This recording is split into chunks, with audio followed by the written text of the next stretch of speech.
ကချင်ပြည်နယ်မိုးကောင်းမြို့မဟာဒီလောကရမပရိယတ်တိစာသင်တိုက်ကြီးဟာရဟန်းတန်ဃာတော်များစွာကိုမွေးထုတ်ပေးတဲ့စာသင်တိုက်ကြီးဖြစ်ပြီးအဆိုပါစာသင်တိုက်ကြီးရဲ့နှစ်90ပြည့်ရွှေရွှေမင်္ဂလာခမ်းနားကိုမလ12ရက်နေ့ကစီကားတိုင်းမြိုက်စွာကျင်းပခဲ့တဲ့တဲ့တင်ကိုဆက်လက်တင်ပြပေးမှာဖြစ်ပါတယ်ခင်ဗျာကချင်ပြည်နယ်မိုးကောင်းမြို့မဟာတိလောကယာမ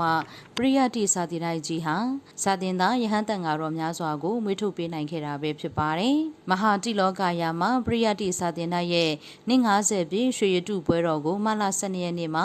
အဆိုပါစာသင်တိုက်မှာစီကားသက်မဲ့စွာကျင်းပခဲ့တာပဲဖြစ်ပါတယ်။ဘုန်းကြီးရဲ့ဘွဲဥပစိန်နာလို့ခေါ်ပါတယ်က။ချင်းပြည်နယ်အငန်းနာကအဖွဲ့ဥက္ကဋ္ဌတောင်းဆောင်ရွက်နေပါတယ်။နံပါတ်1အနေနဲ့ဆိုရင်အကမဟာကဏ္ဍဝဇကပန္တိတဘုရားစိတ်ကိုဆက်ကပ်ခဲ့တယ်ဒုတိယကျတော့အကမဟာကဏ္ဍဝဇကပန္တိတတတရကအကမဟာပတ္တမဇောတိကဒုစအဲ့ဒီဘုရားသုံးဘွဲကိုဆက်ကပ်ထားပါတယ်မိုးကောင်းမှာစာသင်တိုက်ဖြစ်အောင်ဆောင်ရွက်ပါဆိုလို့ဘုန်းကြီးတို့1335ခုနှစ်ကစပြီးတော့ဒီပရိယတ်တိစာသင်တိုက်ကြီးကိုဆောင်ရွက်ခဲ့ပါတယ်နှစ်90ပြည့်လို့ဘုန်းကြီးတို့ရွှေတုပွဲကိုပြုလုပ်နေကြတာဖြစ်ပါတယ်ဘုန်းကြီးတို့ဒီသံဃာ80တရားကိုအမြဲတမ်းထိန်းပြီးတော့နှစ်90ဒီလိုဆောင်ရွက်လာတဲ့အတွက်ကြောင့်ပရိယတ်တိ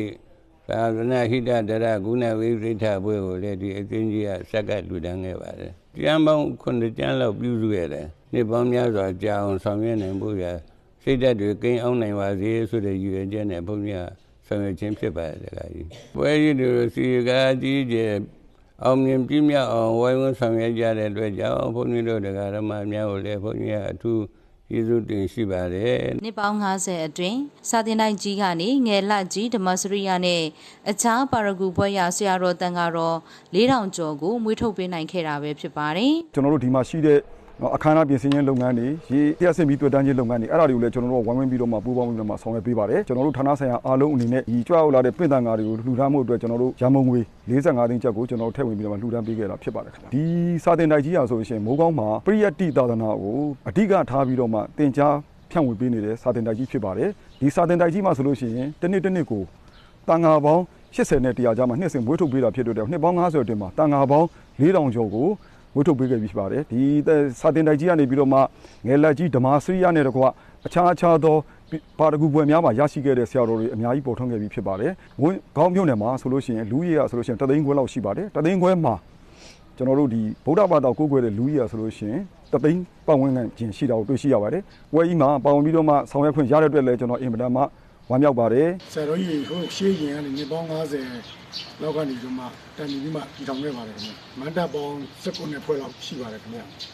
19ဖွဲ့လောက်မှာတစ်ဖွဲ့ကိုလူပေါင်း3000ကျော်4000ဒီပေါင်းလောက်ကျူးဝေးခဲ့ပါတယ်ခင်ဗျဒီပွဲကြီးတွေကျွန်တော်တို့ပင့်တန်က250နီးပါးပင့်ပါတယ်ခင်ဗျတပားလည်းသင်္ကန်းတစုံနဲ့ဝတ္ထုငွေ2သိန်းဝေရောက်တန်ဃာတွေဆိုရင်တော့9သိန်းလောက်ပြပါတယ်ခင်ဗျတပည့်တန်ဃာတွေအနေနဲ့ရောတရားဓမ္မအနေနဲ့ရောဒီပွဲကြီးပြည့်မြောက်တဲ့အတွက်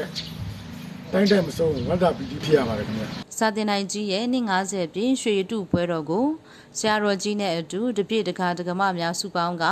စီကားတက်နှိပ်စွာဆောင်ရွက်ပေးခြင်းဖြစ်တယ်လို့သိရပါတယ်ပွဲတော်မှာပြည်တန်က250ကိုဝတ္ထုငွေနဲ့လူပွဲပစ္စည်းများလူဒန်းချင်းအပရိသတ်များအားစတုရိတာကျွေးမွေးခြင်းများကိုစုပေါင်းဆောင်ရွက်ခဲ့ကြကြောင်းသိရှိရပါတယ်